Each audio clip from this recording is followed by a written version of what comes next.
You are listening to a piece of the Salasin.10 podcasterium. Please go to sli.do. You can post your questions and Ms. Anthea will answer during the Q&A. The code is GCNE1, alright? Okay, so our next presenter focuses on data visualization and analytics, bridging the information and technological gap between techies and business users. She's a data scientist at Media Prima Digital. She will be presenting on developing your data-driven storytelling chops. Please welcome Anthea.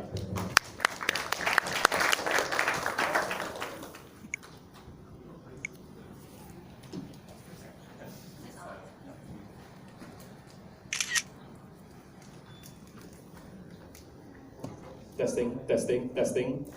Is it okay? Hi everyone. Capacity is pretty low here because I know everyone's on the TensorFlow side. So hopefully this presentation is going to be worth your time and helpful for your working life. So basically, as the title suggests, it's data storytelling and what goes on behind the cool dashboards. Just a disclaimer, basically this talk is not to teach you how to design a good dashboard. It's to talk about everything that goes on before you even start creating the dashboard. So just a intro to myself. Okay, so I'm Anthea. You can contact me at this email address, or you can just search for me on LinkedIn. It's pretty easy. Then, okay, so I just like to start with this quote, just let you start your thought process for this session. The first one that I'm gonna emphasize a bit for this talk because the purpose of a storyteller is to not tell the person reading the story what questions to ask and what to think. And it's supposed to give you a scenario so that you can come up with the questions yourself. And then, be more inquisitive. That's what we're trying to strive in, especially corporate companies, where all your dashboards are going to be used by the higher ups. So you need the higher ups to be able to ask the questions themselves and not always asking it for them and answering it for them. The second one is just a link to how it's so important to use a story when you want to convey insights that you found through data. Because people understand better through metaphors and also stories. So just an overview, we're going to be covering 4 topics today. The first one is what is data storytelling, and then its role, its part in the data science process, what kind of tools and softwares we use, just touched briefly, and then the main bulk would be on things to consider. So this is a very general topic that includes all kinds of points that you may know or may not know of. Okay, so that's big data equals big story. I know everyone who comes here, how many of you are practitioners in the industry? 1, 2, 3. So majority of you are students, I assume? Okay, cool. So big data, this is what you hear all the time, big data, lots of gigabytes of rows and rows of data. But the thing is, a lot of people assume that all the data that you get online is useful. But the thing is, it's possible that you could have 1 million rows or 1 million columns, but columns that are relevant to your business use case could be 100 rows, 100 columns instead of 1,000 columns. So the 900 columns that we are not using, they're data, but they're at the same time not relevant to you, it's not useful. In a way, it's basically just excess data that's taking up space because it can't contribute to anything that you need to produce the models or the suggestions and all that. So no, big data does not equal big story because if the data is huge, but you only use 10% of it, your story is only going to be at a 10% capacity. So do not have this misconception that having a lot of data is always a good thing. If it's irrelevant, it's the same as having small data.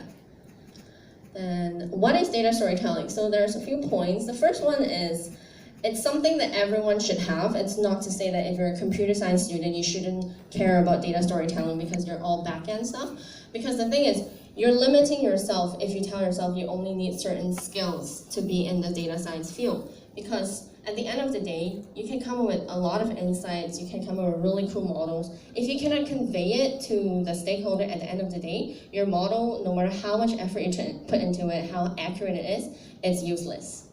So this is what we call a last mile skill, because it's what conveys all the effort that you've put into it, converts it into insight, and it's actionable.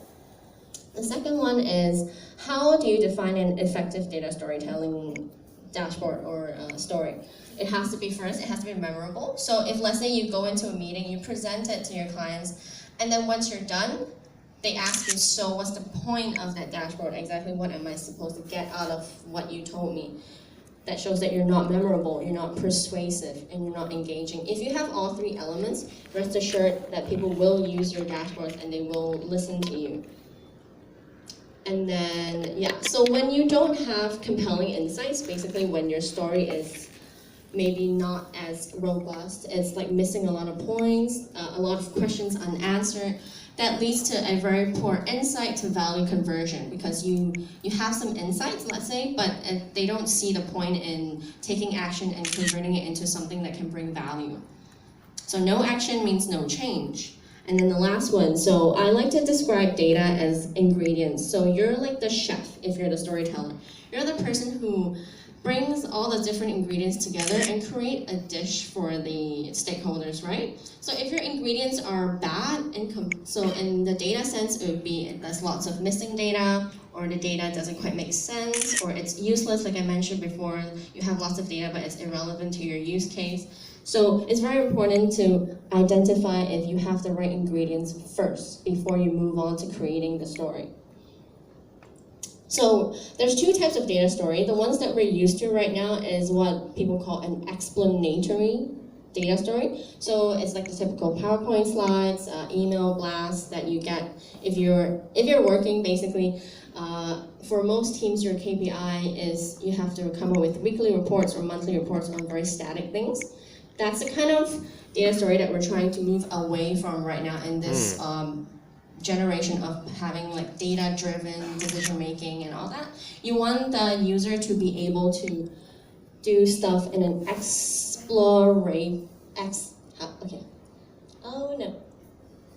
trying to highlight exploratory. So right now we're shifting to exploratory time, and you can compare between the both sides how they're different. So explanatory, it's static, right? The time is fixed. You only get what I give you in the fixed PowerPoint slides. If let's say you want to zoom out and say like, okay, this is a monthly report, but I want to see like the whole year. Can you do that with PowerPoint slides? You cannot. You cannot do that with email blasts. So that's why we're moving to exploratory data stories, where you can zoom in and out with a date range, or you can put filters. Like for example, I just want to know female teenagers using Android. With the right dashboards like that you can create using Tableau or Data Studio or Power BI, you can do that. You can zoom in to microscopic view, and you can zoom out to maybe even the start of your company all the way to now 10 years, let's say. So another good thing is that both the user and the creator has control over the narrative. So you're not relying on me to tell you where to look anymore. You can just explore and play around. And if my purpose is just to guide you, not like directing you where to go anymore. And then, so this is the typical flow that I think you're taught in school, especially the whole user flow. We're starting with data engineer, and then data scientist, and then domain expert and business owners. So for those of you who might not know the difference between domain expert and business owners, a business owners is like the CEOs, the higher up C-level management, whereas domain expert is people from the different teams like marketing team, operations team, because all the dashboard you're using is not just for your higher ups, it's not just for your bosses. It's meant for the middle people as well from different teams to get insights from it and then affect their own strategy. So if, let's say, you're working closely with marketing team, you need to understand what kind of data the marketing team uses. For example, if you're selling ads, there's a thing called DoubleClick for publishers, which is Google's ad serving platform. So in that platform, you're going to see a lot of really weird columns that you've never known, like placement, ad unit, and pixel size and all that. So you're going to you need to expect that a lot of the times your data you're dealing with is not going to be able, you're not going to be able to understand what it's about from first glance. You're going to have to talk to the people who are actually using it, and then you can find more in-depth what they actually mean. So this is the usual flow, but actually when you're actually working in the industry, the flow is actually reversed. We always start with the domain expert first, and we start with the business owners first, because if you were at the first talk just now, whenever you want to start on a data science project, you start with a business problem. You start with some questions that you have regarding how to improve revenue, let's say. So you actually always start with the people that you're so-called serving first, you're servicing them. And then once you've identified all the things they want, then you move on to the data engineer. They're the ones who are responsible for coming up with how to connect with the data source, because contrary to popular belief, most companies do not actually own the data that they have. They don't have first-party data. We rely a lot on someone else. So the question here is, what is missing? Can anyone answer me? In this flowchart, do you notice anyone who's not here? A very important element of working. Not data, it's a person. Somewhat of a person. Manager? Sorry? Project manager, I mean. No. The answer is actually your vendors and your service providers. So, for example, we have Media Prima, we have about 10 million users, right? So how do we store all our user data? We actually don't track it on ourselves. We actually outsource it to a vendor called Giga. So they're a customer management platform where as the moment person registers, all of their data is going to be pushed to that platform, and then Giga will then push it to our database. So that's how it works, you see. For transaction data, for customer data, all kinds of stuff, we actually sublet to an external source, and then they'll track it for us because they have the specific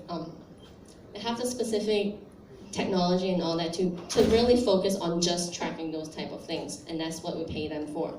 So a few things to note if you're considering which vendor to hire, let's say, you have to, instead of just knowing what they can do, I think a lot of people forget that you need to understand the limitation of that vendor as well, what they cannot do.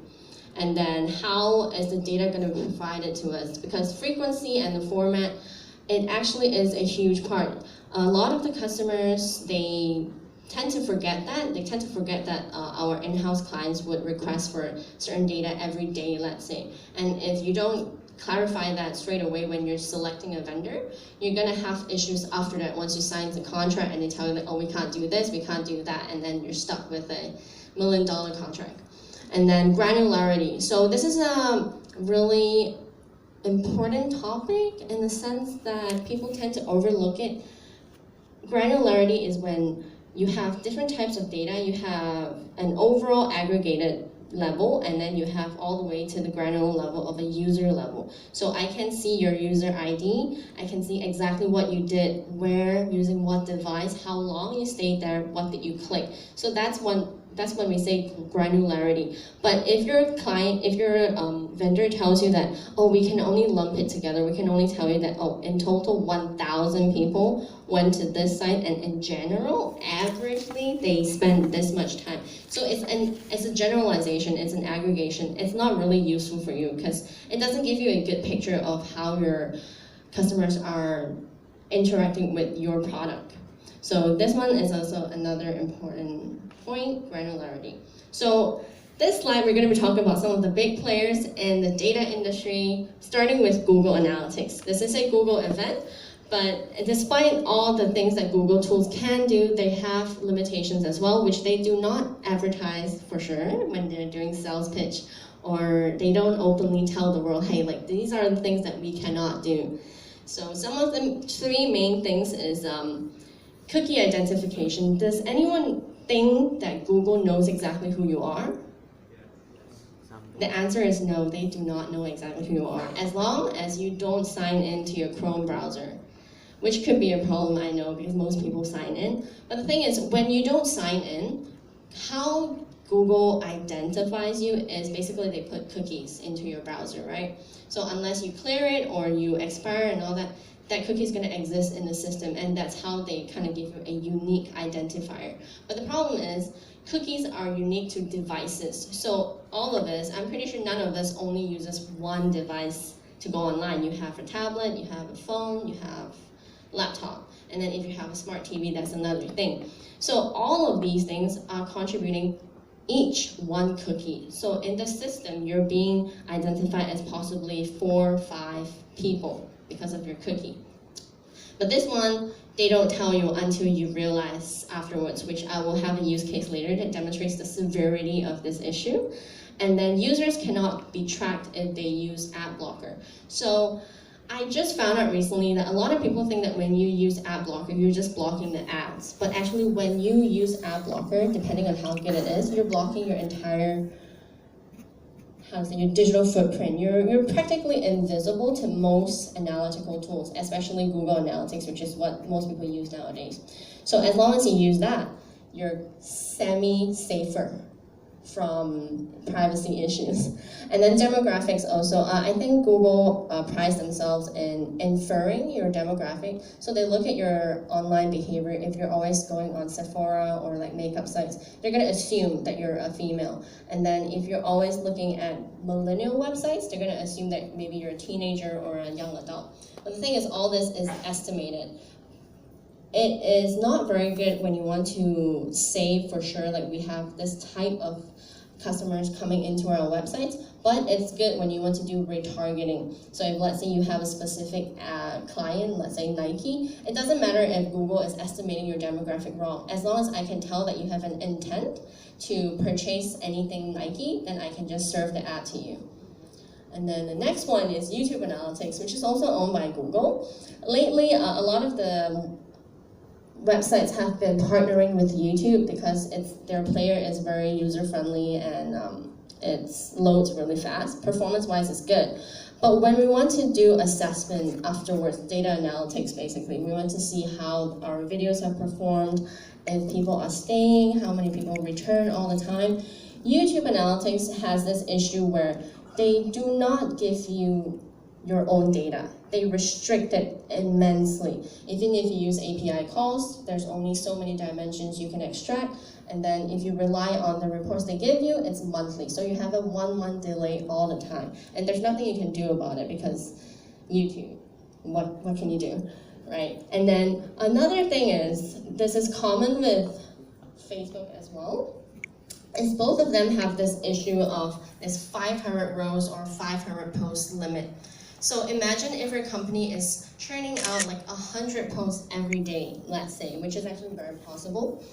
You would have to come up with a new file every 5 days. So in 1 month, instead of having one lump sum file to pump into your data lake, you need to have 10 files or even more, depending on how active your marketing team is in publishing content online. So this is an issue. And again, they have different types of data that you can extract, but the problem with YouTube and Facebook is that they don't allow a common column. So this is how you can merge different tables, right? So if you have a table that's for demographics and another table that talks about if the person liked your video or favorited it, there is no common column between two tables, so you can't merge it and you can't have a 360 view, basically. You're seeing like one angle at a time.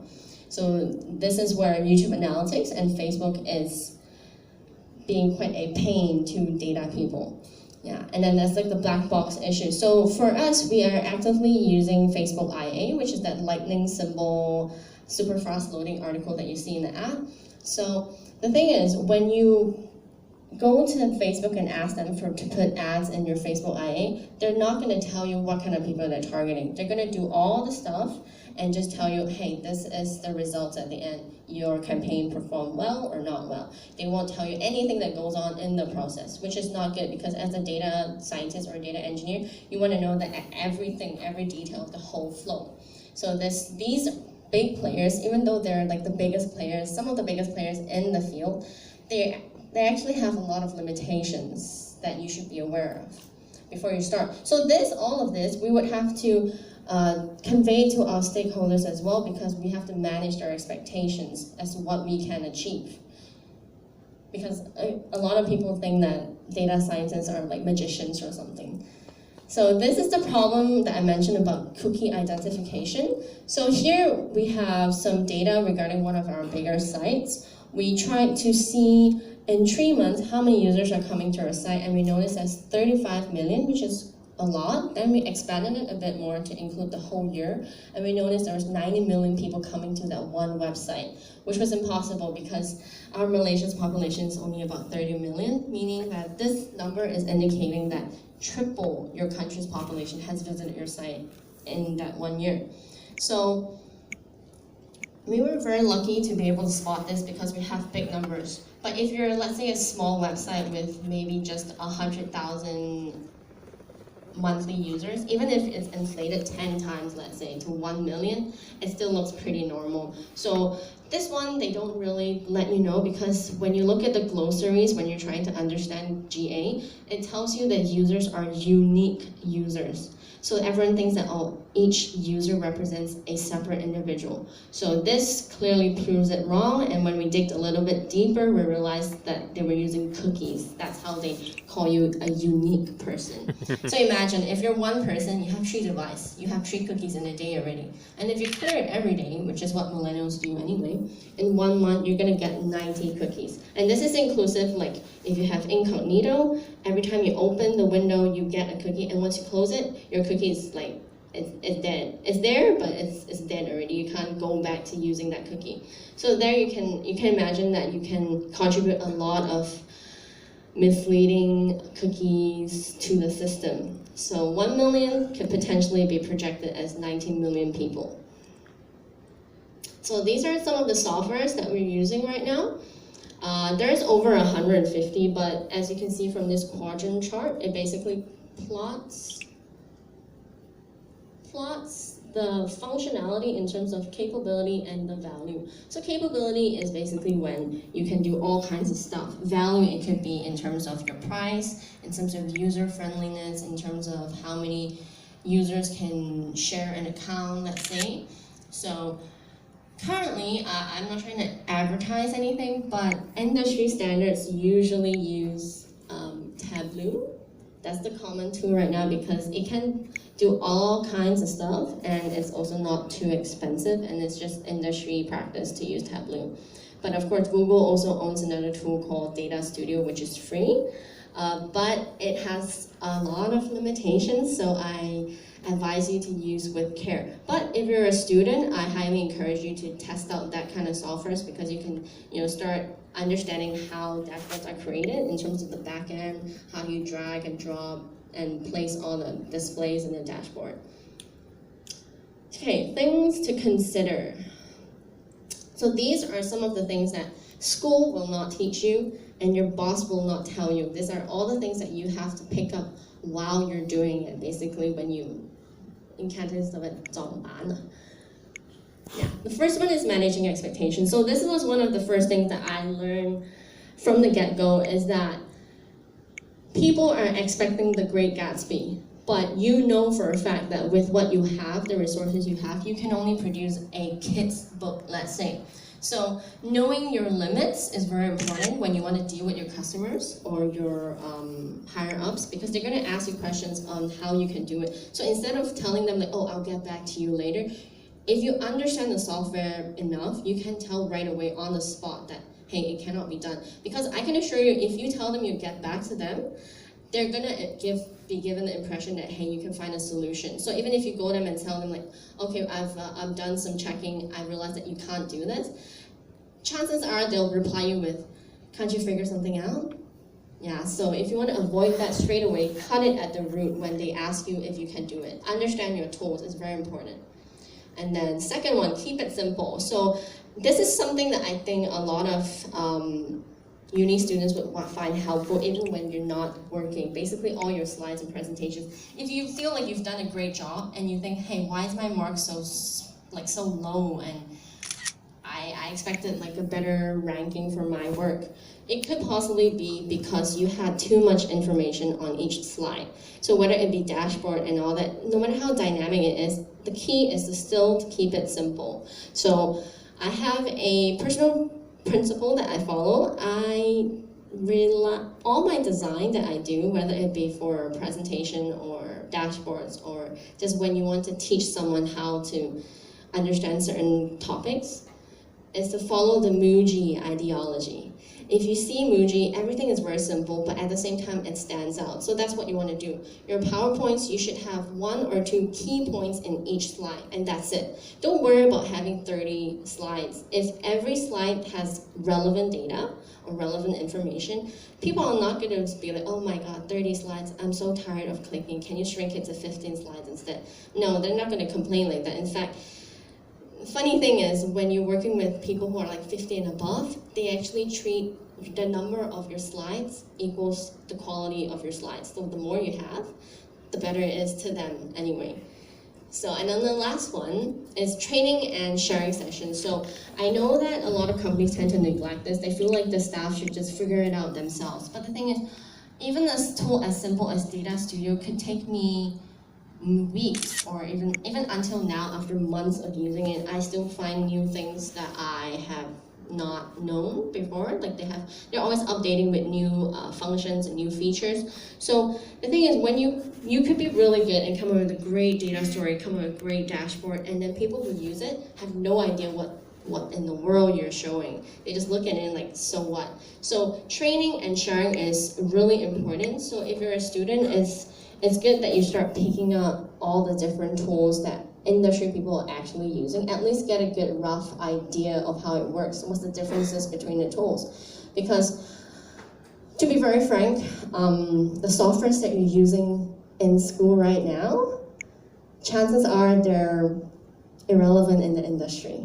But because school, the syllabus takes time to update, that's why, and maybe they're just not a fan of dealing with the paperwork. So they're telling you, oh, these are the tools you're going to use once you start working. But trust me, the answer is no. Okay, yeah, so this line right here, the last one, to an illiterate, Shakespeare is merely scribbles on paper. So that's the kind of take back I want you to have after this presentation, is that you can do a great job on your end, but you need to make sure that the person receiving it can understand what you're doing. And some important notes, so I'll just show all of them. These are some like rule of thumb kind of thing. So first thing is you have to know your data. So this is what I mentioned, where you have to know the granularity, are there any missing? You have to understand your data basically, because you're the source of truth for the stakeholders. When they ask you certain things and the answer you give them, they're gonna take it like the absolute truth. So if you're not sure of your own answer, don't say it. That was a piece of the Salasin.10 podcasterium. It is hoped that you have enjoyed it. If you have any issues, please feel free to leave a comment through any of the channels.